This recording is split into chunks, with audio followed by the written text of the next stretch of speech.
Hey, follow up from the Instagram post from a couple days ago or whoever, whenever you are actually watching this, where it was really about trying to look badass with a Harry Potter junk band on. I like when they take up a lot of space. I like wearing them. I used to always wear a headband way back in the day. If you see a lot of my competitive powerlifting videos, even in training, gym lifts, I always had a headband. I wore the big wristbands. Those things were really popular in the NBA at that time. Like Melo would wear his headband over his ears. I would do that every once in a while. I always felt like it was part of the uniform. And I didn't really get too much heat from it. But like if I was squatting, it would say the answer. If you look closely at some of my big lifts that might be on YouTube still, I would do that. But I like wearing headbands. Anyway, that picture did have a clinical message in there, and it was brief, and it was actually somewhat of a key part of my talk that I did back in Perform Better in December, what I did again in February this month at the in Orlando at the Raising the Bar conference. I'll keep streamlining it for Perform Better in the summer, where really what we're trying to discuss was, while all the different potential interventions have a role, they all relatively look very, very different, and they're addressing different adaptations, and trying to get them all at the same time isn't always practical, feasible, even physiologically reasonable. We've talked a little bit about the interference effect, some of the realities, some of the things that might really be book science. That being said, when we talked about the rehab piece, or this infiltration of rehab techniques into the recovery space, which in effect can change movement, what I like to say now, in a dramatic fashion. So we got a dramatic result from doing X. And what that means in my nomenclature is that you did something, and in a matter of seconds, there was this very, very desirable change. I think foam rolling sometimes fit into that, where in no way, shape, or form should we ever have any reason to believe that foam rolling actually changes the tissue. However, I think a lot of people get up and do things that are more desirable. Something very positive happened. I don't think anything happened at the myofascial level. There was probably some kind of very positive, tactile, temporary change. We can't call it an adaptation, or at least I don't think we should. I might call it an adjustment, but then of course we're gonna start to confuse that with other types of adjustments that are also dramatic responses. If I just do this, and oh my God, my neck feels great, it moves so much more.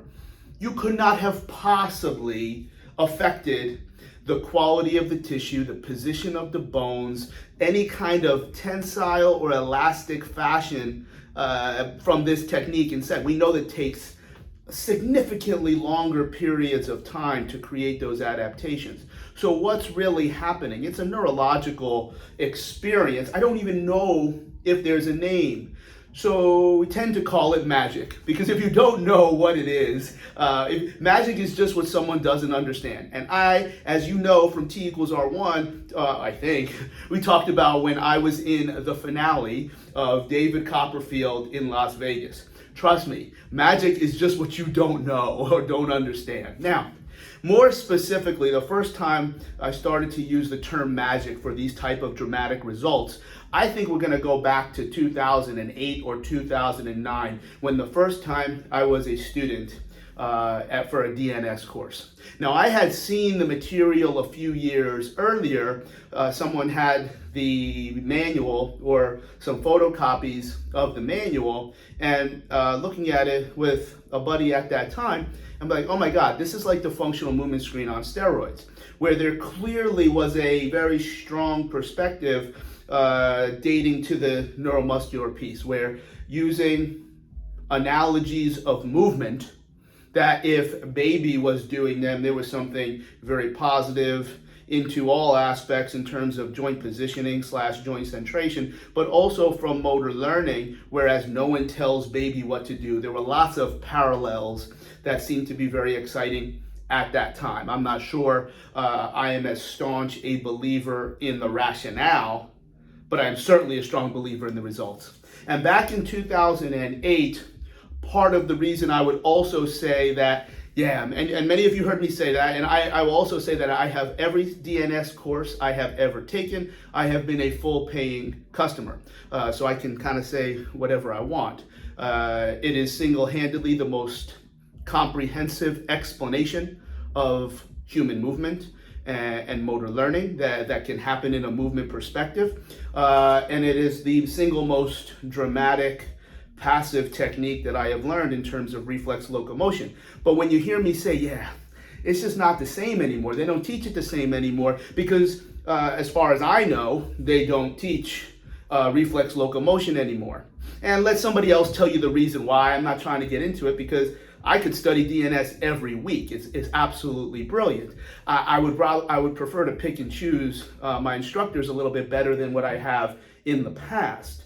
In 2008 or 2009, in Arizona, we learned reflex locomotion, and firsthand learned what this is a technique where you are using key areas of the body and using DNS according to collage is using your hand or thumb and applying a force in a very particular vector, but not another vector. And these vectors are in line with the first and second abdominal changes. If this stuff is interesting, you can take a DNS course, buyer beware. I talked a lot about these things in T=R2.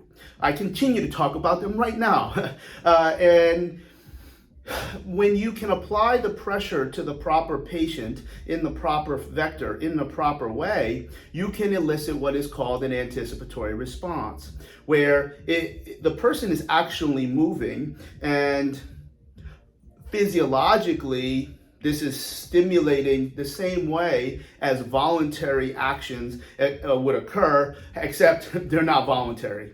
And it would be kind of foolish to believe, unless you actually saw it yourself and applied, and it's someone else that's doing it and doesn't know what's supposed to happen.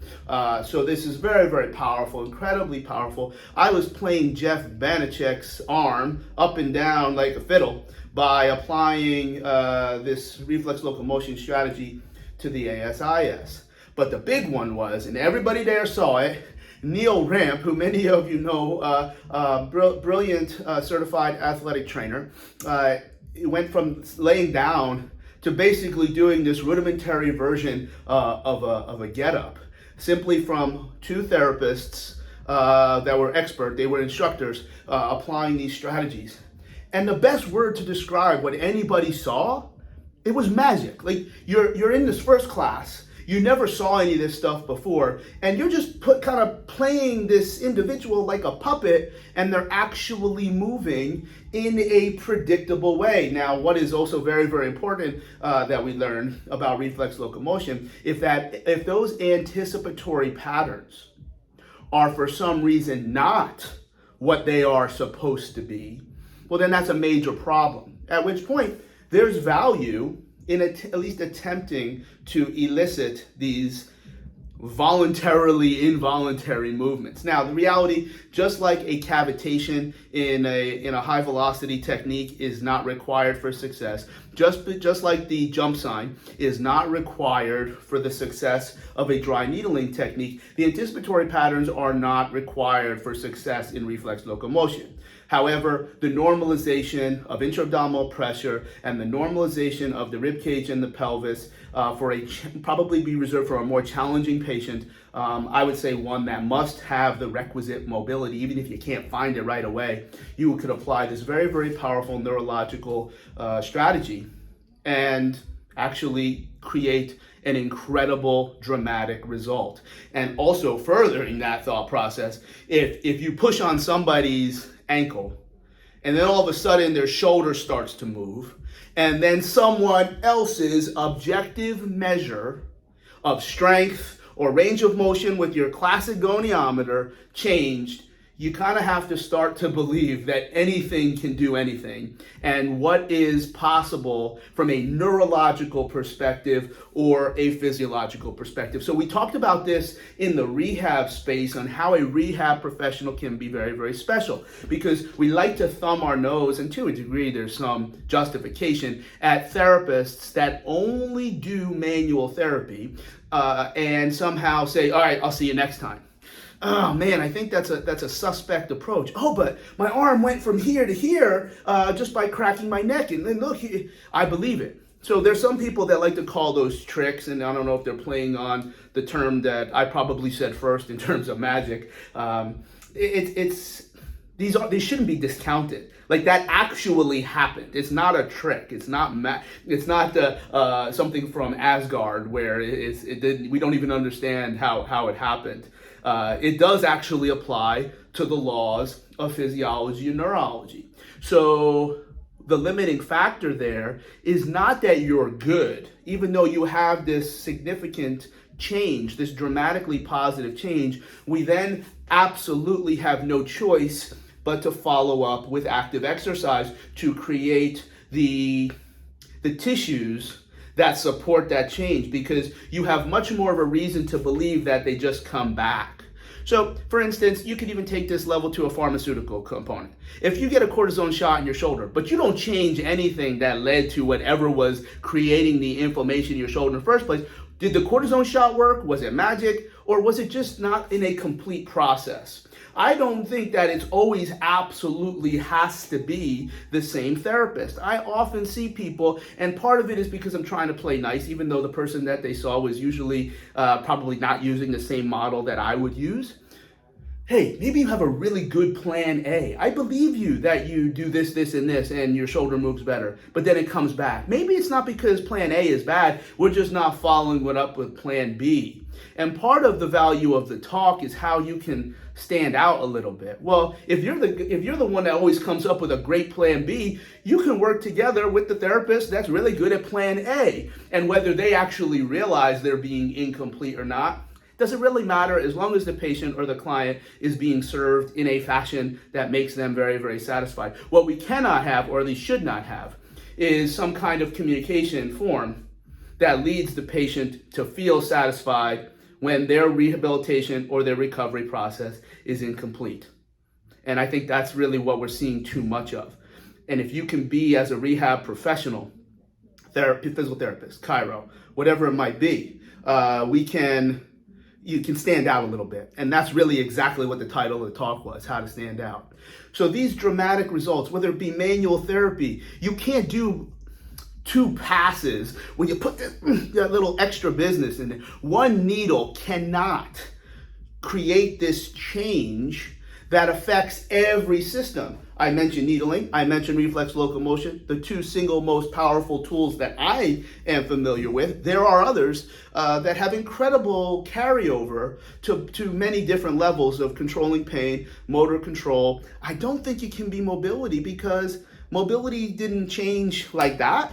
It can't go back that way, especially if there's injury where there has not been a significant amount of active movement. We've got to introduce that active movement to create ideal alignment through the connective tissue, the direction of collagenous tubules, to create a level of tissue that simply isn't going to break again or be responsive to motor strategies in a consistent way. That is a significant component linking manual therapy to motor control. But is that magic? You did do something better from this little therapy. Something really did happen. I think it's neurological. I think it was a pleasant tactile experience, if that's gonna fly. But it's not this unexplained thing, even though what we saw from reflex locomotion is it was unbelievable, because for many of us, it was the first time we were getting exposed to this incredibly powerful message and incredibly powerful both manual therapy and active exercise. Unfortunately, from what I understand, reflex locomotion isn't a part of the healthcare professional courses of A, B, C, and D. hey, there's a fellow named Richard Cohen who is Voita trained, which is different than reflex locomotion according to Kolar. Reflex locomotion according to Voita is actually an older method, probably where things were based off of, but the positions are different, the directions of where you create the vectors are different. And I've actually also studied in Poland, where some of the more original purveyors of reflex locomotion in children were taught. It was one, I think it was the actual original Montessori school, where a group of us, under the direction or mentorship of a chiro in Indiana named Ryan Van Mater. So those are names maybe you could go to Germany and learn Voita, because I don't think you're going to get reflex locomotion anymore from the commercial messages that are available through other models. But whether it comes off backhanded or not, number one, I would pay to study DNS more than what I do, and it is single-handedly the best overall explanation of human movement and the most powerful techniques and approaches. It basically explains everything, even if you don't actually do their exercises or reflex locomotion. I owe a significant debt to my thought process, to what I've learned as a full paying customer of DNS. But that's where magic came from. That's like, magic is like, because you could do something, a person just laying there and they just start breathing really easily, they get up and all of a sudden they can do something. We've seen that with other breathing techniques. They're real. It is important to do something next, which usually involves lifting really, really heavy things and a lot of time under tension to create the long-standing physiological change after the neurological manual therapy. There's nothing wrong with manual therapy. A lot of messages that you don't need manual therapy, or don't do this, or don't. If you can get to the finish line faster and remove a barrier faster, that's what these neurological techniques are doing. They're removing something that I don't know has a name. If you do, then put it in the comments. I just said that. I'm getting better, right? Hey, you should not ever be shamed for helping people. And if somebody walks out of your office after a flying 7, you cracked here, and here, you're just not done. It's not that is such a horrible thing. What's probably horrible is the message that you're good and you have to come back for 4 years so that you don't die or some bullshit like that. That's horrible. That's terrible. But it doesn't mean that these therapies have no place. They do have a place. They're not magic. They just they remove something, and we're using a tactile experience. So that's, I hope that was useful. You now know where magic is from. You get a little bit of my perspective on DNS, which is hands down a significant debt. And hopefully that headband or that junk band that you saw still gains me 30 points. Gryffindor. Hey, keep an eye out for that leprechaun.